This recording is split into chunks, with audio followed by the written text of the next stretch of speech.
In this video, we will be discussing human gait and gait abnormalities. First, let's take a look at normal human gait. Normal walking gait involves three main points of rotation: the ankle, the knee, and the hip.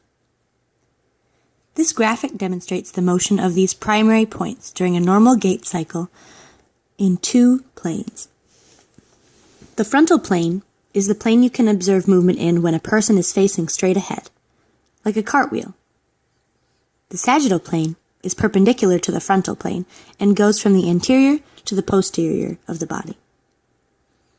The ankle primarily rotates in the sagittal plane, extending during the second half of stance and flexing the foot upwards during swing phase, while the hip rotates most in the frontal plane, adducting and abducting with each step. Now that we have a better understanding of normal walking, let's take a look at a few examples of abnormal gait patterns. Antalgic gait is characterized by reduced time spent in the stance phase on one side of the body. Antalgia means against pain, and this gait abnormality is caused by the presence of pain in one of an individual's legs. Injury, or in individuals with arthritis in the joints of the lower extremities.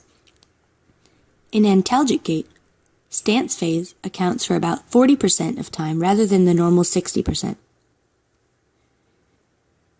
Steppage gait is characterized by a lifting at the hip of the entire leg and an exaggeration of the knee flexion due to something called foot drop.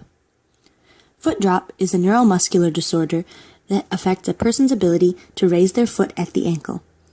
Foot drop is further characterized by an inability to point the toes towards the body, dorsiflexion, or move the foot at the ankle inward or outward. Walking is therefore a challenge. The foot can appear floppy, and some individuals may drag the foot and toes while walking. To compensate for this, a steppage gait is adopted. Foot drop is often caused by injury in the peroneal nerve deep within the lumbar and sacral spine. The peroneal nerve runs along the outside of the lower leg and branches off to the ankle foot and first two toes.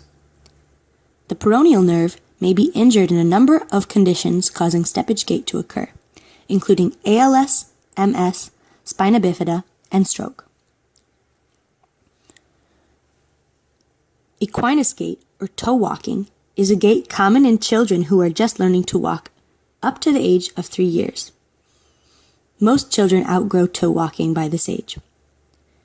Equinus gait is characterized by walking on the toes or ball of the foot on one or both sides. It can cause a tightening of the Achilles tendon as a person ages. This is called contracture, and in these cases, the heel can no longer be dropped to the ground.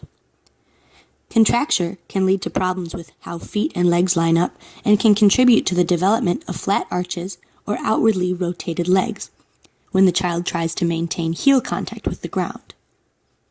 Equinus gait is sometimes the result of cerebral palsy, muscular dystrophy, or developmental dysplasia of the leg, or hip length discrepancy, if one foot is involved. All of the gaits we have looked at differ in the activation patterns of muscles they use and from normal walking gait. Antalgic gait results in elongated swing phase, so more use of the iliopsoas, rectus femoris, and quadriceps femoris on the affected side occurs, and more use of the tricep on the unaffected side. Steppage gait causes more use of the hip abductors and hamstrings due to foot drop. Equinus gait causes high activation of the Achilles tendon, consistent abnormal abduction of the hip if one side is affected, and reduced stability.